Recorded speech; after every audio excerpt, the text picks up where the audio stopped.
Welcome back to my channel. This is Uber Lady with an IE. I added that on because I felt like I was taking everybody's name with Uber Lady. But anyway, with an IE. This is Gail. I wanted to share a story that happened about,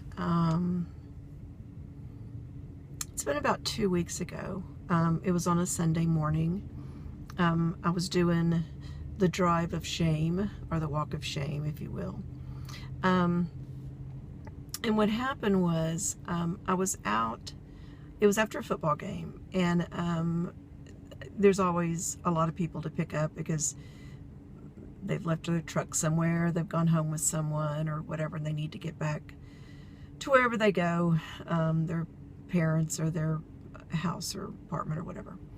So anyway, that morning, it was after the Tennessee game, and I started out about 7 o'clock in the morning, picked up, I don't know, 4 or 5 different people, and it was going fine.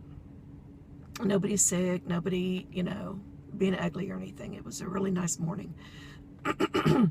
So anyway, I got another ping, and I went over to this house, and in a subdivision that was a subdivision of students. And so this guy pointed at my car, and he went in the house, and he came out, he pointed at my car again, and there was a guy that came over and got in. Very nice guy, probably about 22, 23 maybe. Very neatly dressed, very polite, but he was drunk, and so he had been drinking all night, and I guess into that morning. And so we were talking for a few minutes, and I didn't have the address to where he was going, so he gave me a general idea of where he lived. And so I headed out that way, and I got to the street that's again, it's a subdivision that's mostly students and sororities. So I got over there, and we had been talking a little bit, and then he fell asleep in the car, and I thought, okay, that's fine, I'll just wake him up when he gets home. And he started kind of drooling, and I was like, oh my goodness, he's gonna throw up. And so I tried to wake him up a little bit, and I couldn't wake him up. So we got over there, and I definitely could not wake him up. He was out. I tried to wake him up to find out where he lived, and there was no response whatsoever.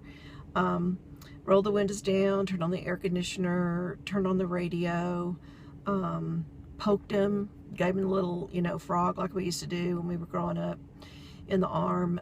His hat fell off, his sunglasses fell off, and he was kind of gurgling at that time. So I thought, well, I'm just going to take him back where I got him, because I don't know what to do with him.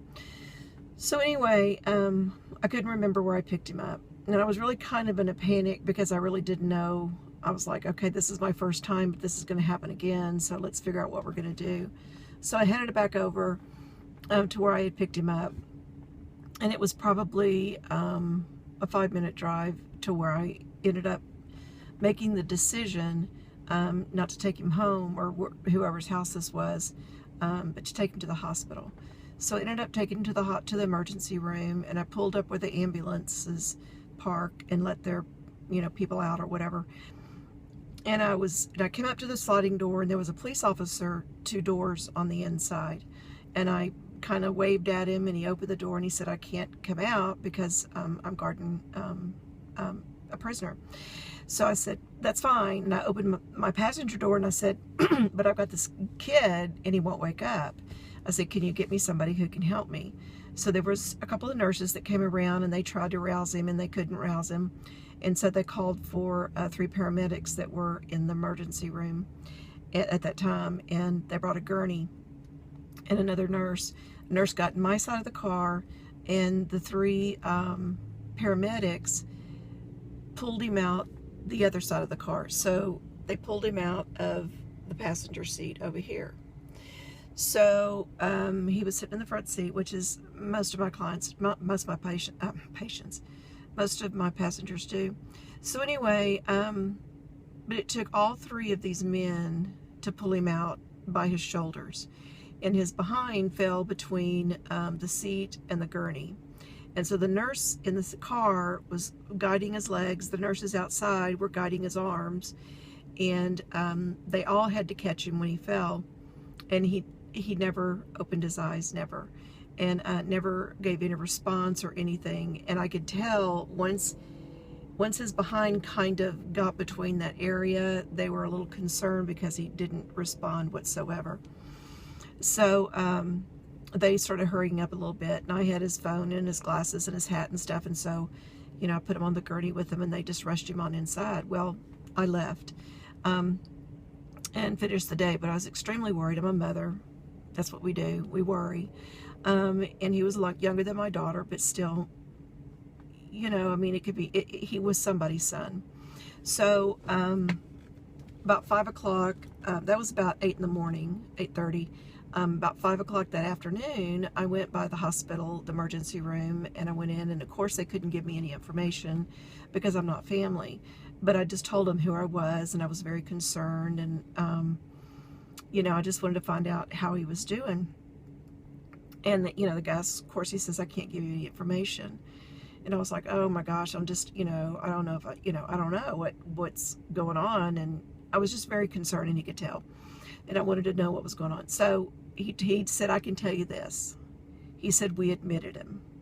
And my mother was in the hospital, in the ER twice this summer. And I know that they don't admit you into the hospital unless they can't fix you in the ER. And so I knew it was more than just, you know, putting a little ammonia under his nose and waking him up. So, and then he told me, he said, I can tell you this. And he said his mother just left to go get some dinner, which meant, in my world, when I was helping my mother in the hospital, that meant, you know, I'm coming back and I need to get something to eat because I'm going to be spending the night. So what that told me is he probably had alcohol poisoning, because they wouldn't have admitted him just because he had been drinking too much. So I think it was pretty serious. You know, this kind of goes hand in hand with what I was saying on my video yesterday, that, you know, we touch people's lives every day. And the way that we respond sometimes affects the way sometimes their day can go. We have a lot of international students in town, and once they get their driver's license, they need to get a job. They, you know, that's just, they don't have to, but they do. And so they start driving for Uber because it's not, you don't have a boss sitting here next to you. If that had been an international student or somebody who was just turned 21 and really didn't know what was going on, or thought he was just, you know, and I've even heard of Ubers here when the people are so drunk, they just stop and they just, you know, put him out. This was a little bit different case because he passed out. But I just wanted to mention that and tell everybody, kind of be aware of what your, you know, passengers are doing sometimes. He happened to get lucky, and I was his Uber driver, and anyway, it's just something that I think is important for us to understand. Okay, I'm going on 8.5 minutes, and that's just too darn long. And it's overcast here, and I will show you where I'm at, if I can show you.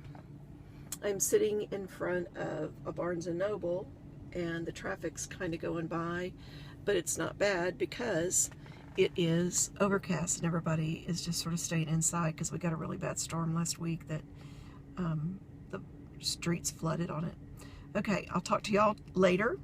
Maybe again today. I don't know. Depends on how things go. I haven't gotten a ride yet. I started driving about 30 minutes ago. But that's okay. It's about 1 o'clock here in Texas. So y'all drive careful. And remember, we touch everybody's lives that get in our car. Okay. Y'all have a good afternoon. Bye-bye.